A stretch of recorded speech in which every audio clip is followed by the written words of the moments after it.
Hello everyone, Lurgs here, and today how to select reverse gear on the Volkswagen T5 Transporter. Now even if it's not running, make sure you put the clutch down, otherwise you will damage the gearbox. Now on this one we've got a 6-speed model. You've got this small lever underneath the gear knob. If you pull that up towards you with your fingers, then move it all the way across and then upwards to put it into reverse gear. Now you've got two reversing bulbs on the Volkswagen T5. And on this particular model we've got reversing sensors in the rear bumper that lets you know if you're getting close to something.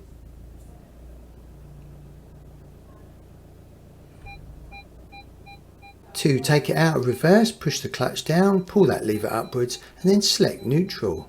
There's a link above now about how to change the reverse bulbs if one of them blows, and I'll just show you that from the side view. So you're lifting that lever up towards you, moving the gear lever across and then upwards into reverse gear. Whilst I drive home, there's some other useful Volkswagen T5 Transporter videos around the edge of the screen. Enjoy your Volkswagen T5 and safe driving to you.